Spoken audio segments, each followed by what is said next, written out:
weltare yidde fulɓe ando diine maɗa fedde heblo sukaɓe africa weltare tv takkusan yoni to mbañ to ferella to ñabina to jawaldi to gurela cooga to hijaja so tampi daro to buubo awdi to atena to burgo duna to lewe ko on takkusan juula ha e nder galle ceerno abou diaba so to beylel gawdi wuronayi ko taari ɗum kala ene jiiya e gardidi kabaruji men to leydi Mauritanie jaagorgal kalfinaɗo ko fati équipement et transport o waɗi supervisé puɗɗugol golle wadde laaɓi gam yidde juktude yoga e guure tawateɗe e nder nokkuji e nder région hoddela garbi woni ko wiyete désenclavement tawaɗe en golle kala ko société e terre woni établissement d' entretien routier e gardegol Ahmed Tidiane Thiam kañuma gollotoɗen golle to leydi Sénégal Macky Sall hoorejo leydi ndi o holliri tigui ɗo e capantati e goho lewru décembre hitande gonɗen nde o rokki yamirore yo pension ngaji wonande ɓen retraité ji yo ɓeyde ha 10% to leydi Mali colonel Azimi Goïta hoorejo leydi ndi o bismima en audience o joddima en audience e ardiɓe conseil économique social et culturel ɓe leydi Niger wannoɓe jillu mum to leydi Mali to leydi Burkina Faso police Ouagadougou sari sakiriɓe gaz lacrymogène yinnoɓe wadde moɓodiral mumen ñalawma hande o to place des nations e nder Ouagadougou gam yidde hollirde mette mumen e laamu leydi ndi to leydi Niger Mohamed Bazoum hoorejo leydi ndi waɗi haalande mum yettude e jarnude e wadde hommage e hollirde reconnaissance mum faade leydi France e darde dari gam yidde wallude leyɗele Sahel haɓade pelle ceɓɓitiɗe to leydi Cameroun ko élewaji nayyi e jangguinowo goto fittali mumen itta e nder école men to banggue rewo leydi ndi e nokku anglophone to leydi Afrique du Sud ko oɗo saaha joni hoɓɓe hewɓe wurnoɓe nder arnoɓe jillu mumen e nder Afrique du Sud caggal letina variant kesso taw ko coronavirus kamñel no fewi hewɓe ƴettino wolisaji mumen jiiɗino dogde yaltude e leydi ndi kono hewɓe mabɓe oɗo saaha joni nana mboloki kañum e wolisaji mumen to bo walla to aéroport uji leydi ndi caggal kayde leyɗele kewɗe uddi keeri mumen kabaruji men joolam jaɓeri so waktu rokki en ma jaa ha to Royaume-Uni to leydi Allemagne to leydi France ha to leydi Iran bisimilla mon e kirki hotondirte joni joni jañuɗen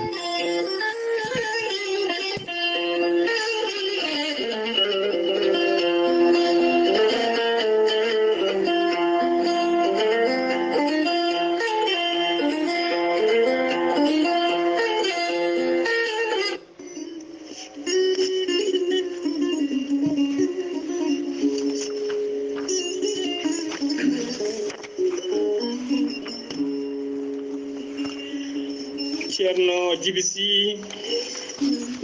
ko wittiyanke ko safriyanke safaruji fina tawa ceerno Djibisi ne safra rafiji kewɗi ɗi jiiɗa cirol omo safra kista fibrom dogan sita rewɓe ronkuɓe sowade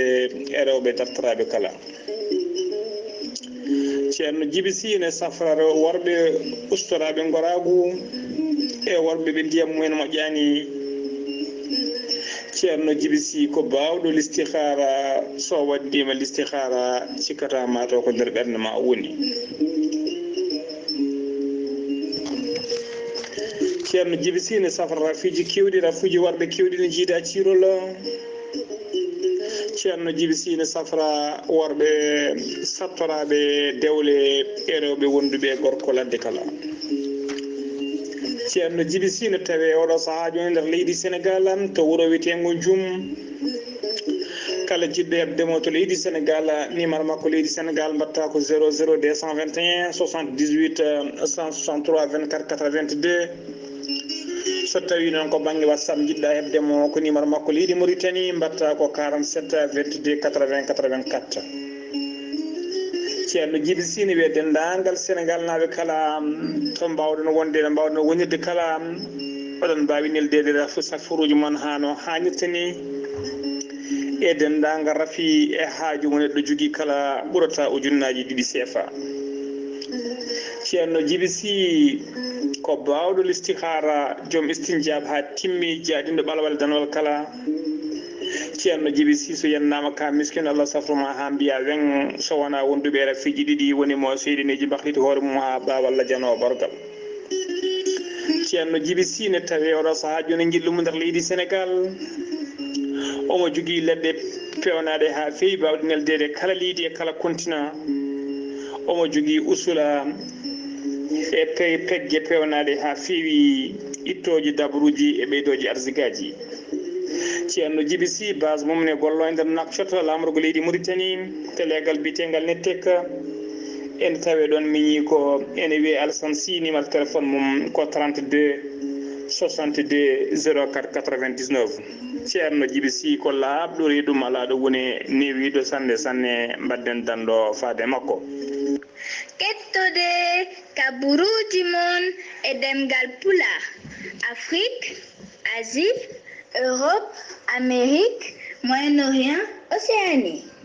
Jam ñalle moon musidɓe tedduɓe eɗen gone hoore biira nogas e jeeɗiɗi lewru jolal hitande ujune ɗiɗi e nogas e goho kabaruji men e ɗemgal pular e sawta he ko musidɗo moon sehil moon haali Abouba to karallagal to ko miñi men sehil men Saydou Abouba ha mbawen yiide en to banggue YouTube kabaruji men e ɗemgal pular to leydi Mauritanie société ETR woni établissement d' entretien routiére e gardugol Amadou Tidiane Thiam nana jokki gollade golle paydude no fewi e oɗo saaha kala e ndera jokki leydi hen e oɗo saaha joni société wona tawe e ndera wilaya mo hoddela garbi hono ministre de l' équipement et de transport o waɗi toon supervisé puɗɗogol golle ɗen golle noon ɗeɓe mbiyata désenclavement 2021 woni tigui fewnude laabi hakkude guure tawateɗe toon ha tigui ya garta wawa newade hakkude guure ɗe ha tengti noon e ɗen guure jukiɗe tawateɗe toon ko wayno wuuro witego Guilega e Hela Beya programme o noon ma yañe ma yaaje ha e ndera yoga e leydi he kala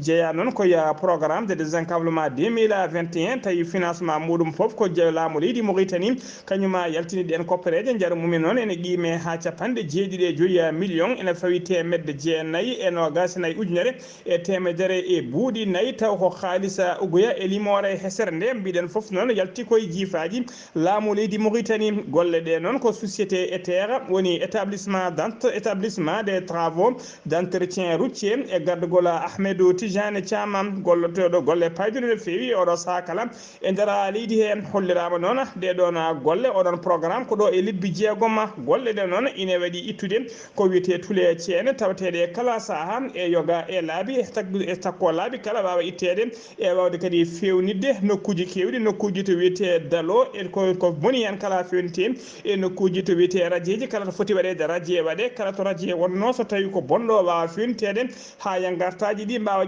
yaade hano hannitni yidde gardiɗo société ETR noon ko moƴƴitinde e fewnide laabi garɗude e toppitade laabi pewnaɗi ɗi kala beele ya garta on e wawa newade usta accident ji e kala saaha usta panuji beele moni foof ene wawa yitade hoore mum hano hannitani e ndera leydi he kala hollirama noon golle ɗe noon ma jokku ha to oɗo saaha joni golle ɗe ne tawi e ndera hoddela garbi golle ɗe noon ɗaccon haqqe ma jokku ha to gorgol e ndera ha to Trarza mbaɗen jokku ha to hoddela Sharqi ha e nokkuji kala guure tawateɗe hen ɗe kala beele en kala guure jukiɗe ne mbawa tigui juktade hano hannittani ha joni kabaruji men ɗemgal Pulaar to leydi Mauritanie na ha minto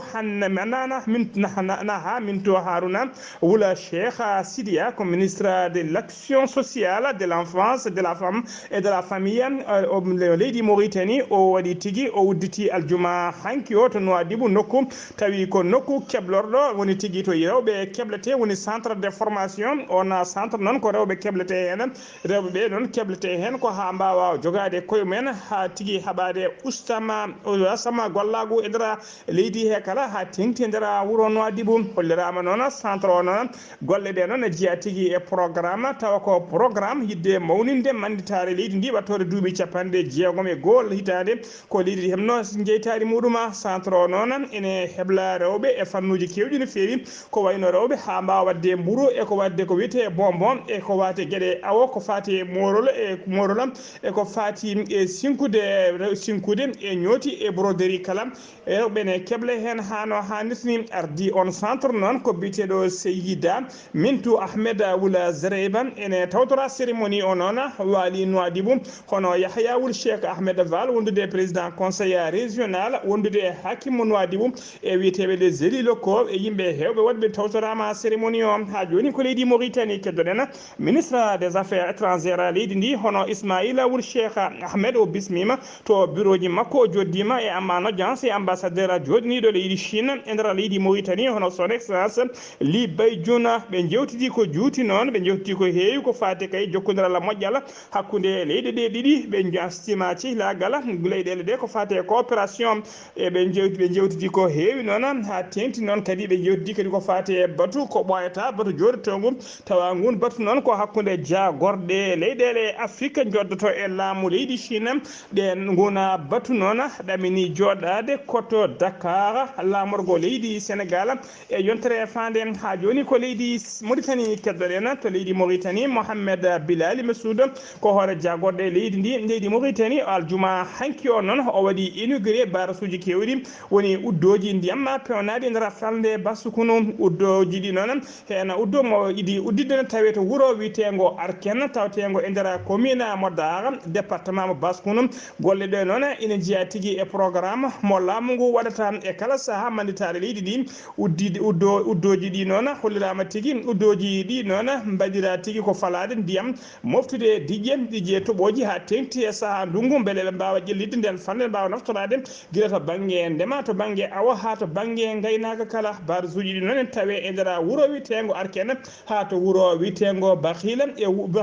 Bakhil kala ha to wuuro wiyetego El Biriya e to wuuro wiyetego wuuro wiyetego Rafiga caggal nde o udditi ɗiɗon barasuji noon hollirama tigui o waɗi kadi o joƴƴini tufere arwanide cosgol baras kesso goɗɗo e nder ngoɗo wuuro wiyetego Sidira golle barasuji noon ina jeeya tigui e ɓoore hoorejo leydi ndi ɗeɓe mbiyata tigui programme priorité élargie ko laamu leydi Mauritanie finance golle ɗe kala nder mum noon ene qime ha 688 millions e haalisa uguya e limore taw koye haalisa uguya e limore hinde nden ha joni ko leydi Mauritanie teskedderɗen ina teska noon ha e oɗo saaha joni kala subaka pinaɗo cogguji gueɗe ñameteɗe taw ko ɓurɗe hati jenere cogguji mum ene ɓeydo ngabbude e nder leydi he hollirama gueɗe e nokkuji gueɗe ñameteɗe yoga e gueɗe ñameteɗe e oɗo saaha joni ko wayno kosam Sélia cogguji mum ngabbi ha kene qime ha 80% yoga e majji kadi yoga eɗen gueɗe kadi cogguji mumen ɓeydima ha 78,18% ko wayno kosam Sélia ko wayno blé woni gawri ɗum ɓeydima ha 33,80% ñamde jaabeje noon woni ñamde jawdi e oɗo saaha joni ɓeydima ha 50% ɓeydima ha 50% e oɗo saaha joni e nder leydi hen hay gueɗe noon tawa kadi ko gueɗe pewneteɗe e nder leydi hen teskama tigui cogguji mum ɓeydima e oɗo saaha joni e nder leydi he ko wayno macaronuji pewneteɗi ɗo woni pâte alimentaire e ko wayno nebam cuisine defirteɗam kañum foof ko fewante leydi he haɗani cogguji mum ɓeydima teskama noon ko wayno kosam Sélia woni a saga baɗowo nogas joyiya kilo jarannoɗo jaaru mum wonno ko 27 500 e oɗo saaha joni wonti 49 ɓeydima hen kene qime ha 21 150 ko wayno sukara jaranmo toon mum jaranno 24 200 e oɗo saaha joni ko 28 400 caggal kay hollirama ɓeydima hen kene wona 4 200 ko wayno pâte alimentaire 10 kilo jarannoɗo 290 e oɗo joni wonti 420 ɓeydima hen 130 ko wayno aliment de bétail woni ñamde dabeje tonne jarannoɗo 13 300 e oɗo saaha joni ngabbi ha wonti 17 800 ɓeydima hen 4 500 ko wayno nebam litre jarannoɗo 610 e oɗo saaha joni ko 640 ɓeydima hen fodde capanɗe tati mbuɗu maaro noon taw ko maaro ummoto ko caggal leydi woni riz importé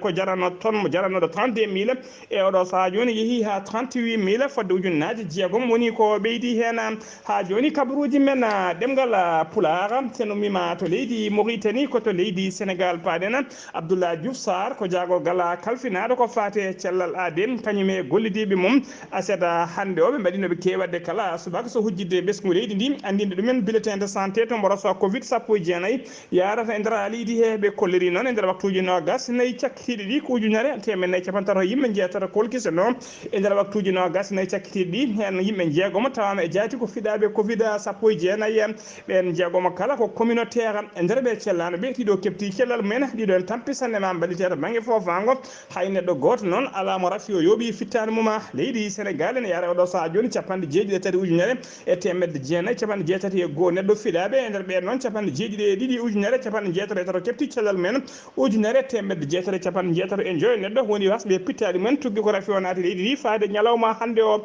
ɓe kolliri kadi e nder jokku leydi he kala ñalawma hande o ko sappo e goho neɗɗo wonduɓe mboros coronavirus keddi e juuɗe safroɓe ha joni ko leydi sénégal keddoɗen Macky Sall hoolejo leydi ndi o ardima 3e conférence sur la protection sociale to centre international des conférences Abdou Diouf woni to ɓe mbiyata CICAD e nder conférence he noon kanko Macky Sall o rokki yamirore faade dendagal ardiɓe IPRES e dendagal directeur uji halfinaɓe ko faate e jobdeɗe ɓeɗon wiyeteɓe retraité kala nde ɓe mbanɓe noon yaaɓe retraité ji ɗi no jobdeɗe mabɓe ɓeydete ha 10% pension mabɓe ɓeyde hen o holliri noon dendagal retraité ɗi mbaɗino ɗaɓɓade mumen faade makko yidde mumen kay ko yo ɓeydane retraité ji pension mumen o holliri noon on nani kadi o jaaɓi ko ɗum saabi noon o rokki yamirode nde ɓen ɓeydante ko adi kay ko hitande maaya woni ɗo ko adi 31 décembre hitande gonɗen nde ɗo e lewru tan nde kamɓe kala nde retraité mabɓe ɓeydete pension mabɓe ɓeydete ha 10% kanko Macky Sall noon o holliri tigui tugui kay 2012 faade ñalawma hande o retraité ji leydi ndi ɓeydanama e pension ngaji men kene qime ha 40% ha joni ko leydi sénégal keddoɗen sappo joyi sagata taw koye wonno sénégal naaɓe wonnoɓe ɗanne suuɗsuuɗerum woni clandestin yinnoɓe natoyde to leyɗele Europe caggal noon nde ɓe gaari ha to leydi Algérie ɓe mbaɗa refoulé ɓe gartira tigui e oɗo saaha joni ɓe mbaɗa refoulé ɓe gartirama e nder wuuro wiyetego Arlita ene tawe nder désert e nder leydi Niger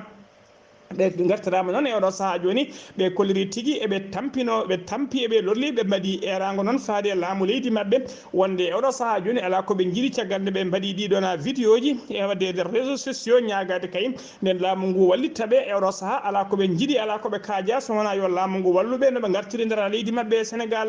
ɓe kolliri noon ɓe jokkodirino e ambassadeur mabɓe joɗiniɗo leydi sénégal to leydi niger kono haydara ala ko gasi hen e oɗo saaha joni ɓe kolliri kadi e nder camp to ɓe mofta ɗo so tawi kay nangue muti hay goto suwa yaltude ko dadiɓe ndenata camp hay goto yaltata ɓe kolliri noon eɓe gonduno e ɓe gonduno e hoɓɓe wolɓe ɓe jeeya kay jeeyaɓe leyɗele goɗɗe ko wayno Guinée naɓe ɓen noon ambassadeur mumen elino toon yimɓe binditima ujune kene qime ha temedde ɗiɗo e jeegomo Guinée naɓe ɓe gonduno ɗon ɓen e oɗo saaha joni kañumen kala nawtama laamuji mumen nawti ɗumen e nder leyɗele mumen kamɓe tan keddiɗon e oɗo saaha joni kamɓe sénégal naɓe ɗum noon ɓe mbaɗi erango faade laamu mabɓe ɓe wallataɓe oɗo saaha joni ɓe ɓilti e nder oɗon désert kabaruji men ɗemgal pulaar sen mima to leydi sénégal koto leydi mali paɗen Choguel Kokola Maïga ko hoore jagoɗe laamu sabborde leydi ɗi o joddima en audience e jimowo kelme woni tigui artiste woni tigui taw ko rappeur biteɗo Mahamadou Fili Sissoko ɓurɗo lollidde Iba Wane on noon caggal kayde yano Kawguel taw ko Kawguel o yano to leydi Nigéria hollirama noon o heeɓi toon jeenari ko wiyete 5 trophée jeenaji joyi trophée ji joyi o heeɓi ɗum toon caggal noon nde o arti gam yidde hollidde laamu leydi transition Mali heeɓi hen beelama ko ɗum saabi noon Choguel Maïga bismoma joddi makko holliri noon beelama mum wonde o weltini malinaɓe kala o weltini kadi dendagal jeunesse malinaɓe kala waɗi ɗumen honoré ɗum noon kañum en la budda kolliramo wonde kañum en beltima ɓe kollirima noon o waɗi gueɗe paydude no feewi ha joni ko leydi Mali keddoɗen colonel Azimi Goïta ko horejo jagoɗe horeje leydi ndi e mbali sabbordu leydi ndi o holliri kankone o joddima en audience délégation taw ko conseil économique social et culturel ɓe leydi Niger arnoɓe kay c'était timmuɗo e gardugol biyeteɗo Malama Ligari gardiɗo sete o Malama Ligari Mayru kañuma woni président oɗon conseil économique social et culturel mo leydi Niger ɓe bismima noon caggal nde ɓe bismano e nder leydi Mali tawi kadi ko biyeteɗo Yacouba Kabile kañuma bisminoɓe ɓe kolliri noon ɓe mbawa yaade taw ɓe joddaki e colonel Azimi Koita ɓe joddima e hoorejo leydi ndi en audience galle lamorgo toto Palais Koulouba ɓe jewtidi hen no feewi caggal nde ɓe jalti noon e jonde nde ɓe kolliri tigui wonde ɓe keeɓi wasiyaji e wajuji paydude no feewi ummade e hoorejo leydi ndi ha joni kabaruji men ɗemgal Pulaar kabaruji men ɗemgal Pulaar sen ummima to leydi Mali koto leydi Burkina Faso paɗen police halfinaɓe ndenka e kisal wuuro lamorgo Burkina Faso woni Ouagadougou asata hande o ɓe caari ɓe caaki ɓen jinnoɓe wadde moɓodiral mumen e nder Ouagadougou lamorgo leydi ndi ɓe jinno wadde moɓodiral mabɓe noon hollirde mette mabɓe kay oɗo saaha joni koɓe jinno wadde erade kay ko wiyete tigui moɓodiral hollirde yidde mabɓe oɗo saaha joni ko yo laamu bitteɗo Roch Marc Christian Kabouré hoorejo leydi ndi mbaade hattinani ardade leydi ndi yo waɗa démissionné yo pit golle ha laaɓa kañum e gouvernement mum foof ko gon seppo noon ɓe jinno wadde ñalawma hande o to place de la nation e nder Ouagadougou hollirama noon police gendarmerie kala wawi notitade hen haaɗi ɓe rendude kala so moɓodirde mbaɗi ɓe diddirta ɗumen koɓe carde ɗumen gaz gaz lacrymogène hono maire Ouagadougou biteɗo Armon be wonde holki yamirore faade gendarme aɓe faade police nde kutorto ndolago kutoro kadi kala ko mbawi e oɗo saaha joni hadde moɓodiral ngal e nder Ouagadougou e ko taari ɗum kala koto leydi Niger paɗen Mouhamed Bazoum ko hoorejo leydi Niger aljuma hanki o e saaha o jooɗi e télévision leydi ndi o waɗi jettore e manore makko woni rendude hommage e reconnaissance faade laamu leydi France faade leydi France no diɗonno darde nde ɓe daari gam yidde wallidde leyɗele Sahel o holliri dendagal leyɗele adduɓe jawɗele mumen e koninkoɓe men kala gam yidde wallidde leyɗele Sahel o wi ko leydi France hono mum ala saabu kay ko kañum ɓuuri wadde engagé kañum kadi ɓuuri yerlitade wadde sacrifice e oɗon combat gam haɓade pelle ceɓɓitiɗe tawateɗe nder falde Sahel habaruji men ɗemgal Pulaar koto leydi Cameroun paɗen ñande alarba ɓennuɗo e nder région anglophone goto tawateɗo to worgo leydi ndi ko janggu wat boni ɓe mbaɗi toon e nder école élevage nayyi yendude jangguinowo goto mbasi hen pittali men e nder école wuuro witego Ekondo Titi en tawatego to e nder département mo Diane ene tawe nder nokku anglophone élevage nayyi baraɗi kala ko sukaɓe tokosɓe yaroɓe duuɓi sappo e ɗiɗi ha duuɓi sappo e jeeɗiɗi élevage kewɗi e jangguinoɓe hewɓe wonɓe kadi mbarmi e janggu he koto leydi Afrique du Sud paɗen guila mboroso Covid sappo e jeenayyi mbadi kesiri mo mbiyata variant taw ko variant Omicron guila kay yiita nder leydi hen ko fayre mawde wonande yimɓe leydi ndi ha tenti e hoɓɓe tawateɓe ɗon oɗo saaha joni noon caggal kay nde leyɗele kewɗe kolliri koko uddata keeri mumen gam yidde haɓare famdade rafi o nadde leyɗele mumen ko ɗum saabi hewɓe hoɓɓe ha tengti e ɓen wiyeteɓe wangotoɓe woni touriste en arnoɓe e nder leydi he ƴettino wolisaji men jeehino ha to Bowal laaɗe diwaji gam yidde artude e leyɗele mumen kono yoga e mabɓe keeɓi nde gaari ha Bowal laaɗe diwaji ko ɗon tigui tawi dendagal laaɗe diwaji guure kewɗe leyɗele kewɗe e oɗo saaha joni koko mbaɗa annulé leyɗele kewɗe koko uddi keeri mumen hollirde tigui wonde haylade ndiwo ko goto ummotoɗo ka Afrique du Sud natta nder leyɗele mumen ko wayno leyɗele Union européenne kala ko wayno leydi Russie dolaji dentude Amérique leydi Brésil ha e leydi Maroc kala koko uddi keeri mum ha tiiɗi ne uddi boye mumen laaɗe diwaji hollirde kay haylade ndiwo ko goto ummi ka Afrique du Sud juurata ko e nder boye mumen laaɗe diwaji foof noon ko hulde kay guila oɗon mborosa biteɗo variant Omicron guila nadde nder leyɗele mabɓe habaruji men ɗemgal Pulaar sen mimata leydi Afrique du Sud koto Royaume-Uni paɗen leydi Royaume-Uni kañum noon yiiti oɗo saahaji yimɓe ɗiɗo wonduɓe oɗon mboros coronavirus e mbadi kesiri nde hinde variant Omicron taw ko jiitaɗo nder Afrique du Sud yimɓe ɗiɗo noon tawama tigui enen gondi e oɗon mboros ha joni ko Royaume-Uni keddoɗen tampede woni tigui hendu yadude ƴiwonde yadude hendu tawa kadi ko hendu yahoru ha 160 kilométre kala heure yani tigui yadude e neige yani e to rewo leydi ndi on tampede noon ɓe indi ɗum ko arwen hollirama tigui galleji kewɗi courant mumen taƴi hen kuppi hen yimɓe ɗiɗo kadi mbasi hen pittali mumen koto leydi Allemagne paɗen leydi Allemagne kañumne yiiti yimɓe ɗiɗo ummiɓe ko ɓoyani e nder leydi Afrique du Sud kamɓe ɗiɗo ɓen ɗiɗo tawaɓe ne gondi e mborosa coronavirus mo hinde Omicron koto leydi Irak paɗen aseta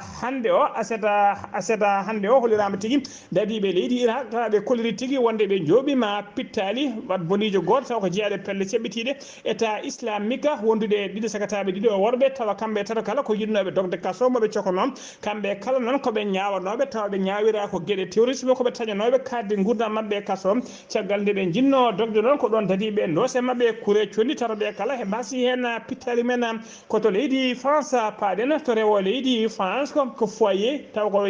rafi grive aviaire woni tigi rafi nangowo guertode kañum tigi yiita toon wona grive aviaire noon tawa tigi koye nder nokku goto ferme goto to guertode nehete e wiide ministre de l' agriculture leydi ndi ha joni kabaruji men e ɗemgal pular udditena kabaruji men jolam jaɓɓeri koto leydi Iran capanɗe jeegomo e jeeɗiɗo neɗɗo wonnoɓe kay e seppu men tawa kadi ko ɓuurɓe mantinade nder gon seppu jubbinoɓe gon seppo teɓama to leydi Iran to wuuro witego Isfane ɓen noon ko caggal kayne gonno e seppu men gon seppu noon ko hollide e mette mabɓe kay ko laamu ngu welsidi ha cangol tawtegol e wuuro satata ɓiyo witego Isfane wol cangol on e oɗo saaha joni koko ubbi ha watti horde ɗum noon wonno mette mabɓe gam yidde wadde seppoji mabɓe capanɗe jeegomo e jeeɗiɗo neɗɗo teɓama e oɗo saaha joni musidɓe tedduɓe gasi ha laaɓi ceerno ɗum ɗo wonno ko tonguel kabaruji men e ɗemgal pulaar ɗo e habridde he ko musidɗo moon Seydou Borkali Abouba kettimalaki jaam yo jaam Allah jogom jogo